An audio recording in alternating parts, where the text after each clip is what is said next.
ठीक जी, थोड़ा सा कालवी परिवार के और करणी सेना के बारे में जानने में थोड़ा हमें राजस्थान की राजनीति की पृष्ठभूमि जाननी पड़ेगी।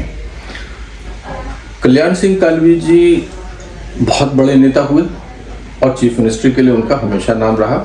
अनुभव बहुत जमीनी नेता थे और सर्व समाज को साथ लेके साधने वाले सरपंची से, सामान्य सरपंची से देश के काबीना मंत्री तक का सफर उन्होंने पूरा किया। सामाजिकता भी लोगों में कई बार राजनीतिक समझ होती है लेकिन सामाजिक सूझबूझ नहीं होती है, वो दोनों का अद्भुत कॉम्बिनेशन थे। और कई मामलों पर जाहिर है हुआ उनकी कुछ लोगों की समझ इतनी पृष्ठभूमि नहीं पता होती, संदर्भ नहीं पता होते, तो कई विवादों में उनका नाम अवांछनीय रूप में घसीटा भी गया। चंद्रशेखर जी के हस्तक्षेप के कारण भैरव सिंह जी चीफ मिनिस्टर बने, वरना दावेदारी कल्याण सिंह कालवी जी की भी थी। एक वक्त ऐसा आया जब जो कई बार ईश्वरीय कृपा से होती हैं कुछ चीजें, तो अच्छे कॉम्बिनेशन बनते हैं। जाटों में एक बड़े नेता नाथुराम मिर्धा जी थे जो अद्भुत सूझबूझ से युक्त थे, और यहाँ राजपूतों में कल्याण सिंह कालवी जी आए। इन्होंने जब हाथ मिलाया तो मारवाड़ क्षेत्र को एक तरफा चुनाव में इन्होंने स्वीप किया। इसके बाद कांग्रेस और बीजेपी के कान खड़े हो गए, जबकि पृष्ठभूमि राजनीतिक उसमें राजस्थान में हमेशा से थी। कभी स्वराज पार्टी थी, कभी रामराज पार्टी थी, तो ऐसी थी मजबूत थी पार्टी, जनता पार्टी, ये सब मतलब रहे थे।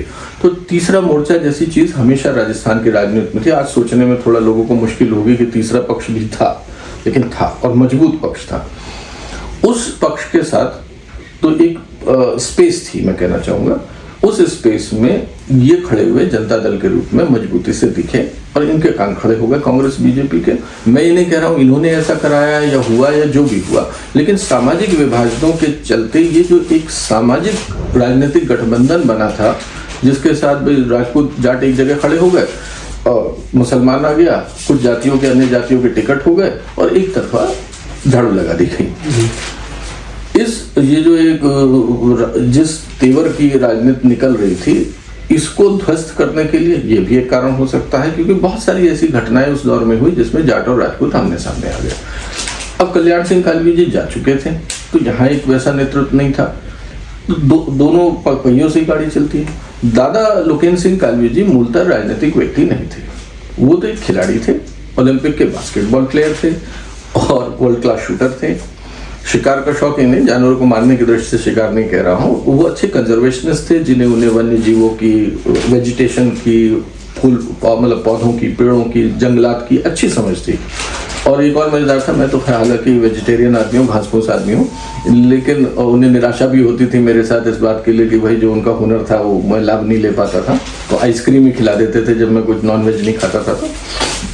और मजेदार भाई उनका जनवरी के उसमें आइसक्रीम खाना, मतलब इस टाइप का एक खिलाड़ी टाइप का व्यक्ति। हम तो कह रहे थे दादा एक किताब लिखी है वन्य जीवों पर और इन पर, शिकार के डिशेस पर, अब वो नहीं हो पाया, वो दुर्भाग्य है। उनकी आत्मा को शांति, देह शांत उनका 2 साल पहले हो गया।